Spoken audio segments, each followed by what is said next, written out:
Hi guys, Artiar here. So for this video here, I'll be going through who should you summon for the current patch and for the upcoming patch. So the first thing is about Tyrael. So if you are still considering should you actually summon for her, in my opinion, you can actually skip her. She won't bring too much of a value for you in PvE. And then for PvP here, it's pretty good as doing as a supporter to disable the enemy passive, but overall, like, should you really like spend your Nexus Crystal to summon for her, then in my opinion it's not really. You don't really want to go for her to spend so much. Alright, so probably you just get one copy or just summon for the free summon. It will be good enough. So overall it's not really that needed. Is the priority or the mandatory value is not as high as Sig. But if you are like a whale or you have already been saving for a lot of summon, then Tyrael here will be pretty good for PvP content. But overall, in my opinion, it's a skippable Esper. Then for the current patch here, we're gonna have Meta Ollie as the keepsake Esper. So do you really need to buy the battle pass or the summon? In my opinion, for now, I will say without buying the battle pass, so far Meta Ollie still does pretty well. Right? I will make another video talking about Meta Ollie, like how good he is at R0 and also R2, all this thing. So far at R0, her kit here is actually pretty solid. I wouldn't say it's good, but it's pretty solid and potential as well, because all this PvE damage increase buff, and then like disease here will actually make him good for Probator as well, something like that. So he might actually have potential for PvE even at R0. You can think him of like Tolan, like R0 already very good in PvE content because of Tolan dying, right? You can think it of that way, but we're gonna cook more into his kit, all those things. But at R0, which means every free-to-play player, as long as you complete the event enough, you should be able to get R0 Meta Ollie. So should be actually usable for a lot of content already at R0. Then if you're a battle pass buyer or you want to spend a bit, then probably you can consider like the R2 here seems pretty good for the additional turn, might actually be pretty good for Shadow Glow, for example. Not too sure at the moment, but for now, I need some time to actually cook some team up for him, okay? But for now, it seems pretty good. Okay, you can actually consider to get his R0, and he will work very well. And then after that, we're gonna have the Red Up banner from the Wishstone itself. It's gonna be Liam and Ollie. So Liam here, if you don't have R6 Liam yet, definitely go for Liam, because she's still one of the best DPS dealer for Sonica, and also very good solid sub DPS, and also a supporter as well. It's very good. Like every single reso here is very good. If you're a new player, R0, R2 here brings in a lot of value. R4 not needed. I will say if you don't have R2 Liam, you can go for it. And if you're like a few steps closer, like let's say R4, you only need 2 more reso to get the R6, you can consider to go for it as well. It's very nice and very meta in Sonica boss. Okay, after that it's gonna be Ollie from the Wishstone banner. So Ollie here, Ollie itself, the adult version, right? In my opinion, you don't really need to get his reso, but his reso does indirectly help Meta Ollie to get additional stats, but doesn't matter too much. So overall, Ollie wise, you can actually skip him. Okay, probably R2 here helps a little bit with the invincibility for 2 turns, but overall, Ollie doesn't need the reso unless you're doing for like speed run in Chronos.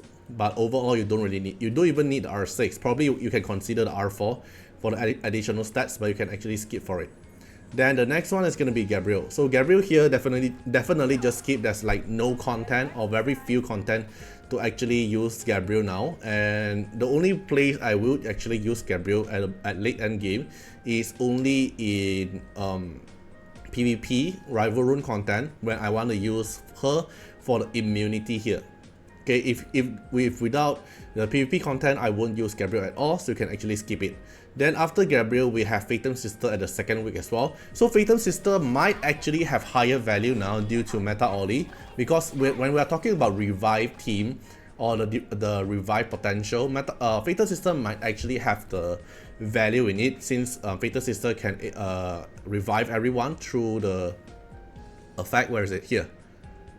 Okay, you can revive and heal all fallen allies. So if you can go for R2, Fatum Sister actually brings in a pretty good value as well. And not to mention a Divinate here, when any ally revive, their AP plus 30% might actually have a good synergize with meta Ollie as well, but we have no idea for this part at the moment. So I would say Fatum Sister, if you don't have her R2, you can consider to go for it, because who knows, we might actually cook a Fatum Sister revive team in the future, but for now, it's also skippable as per.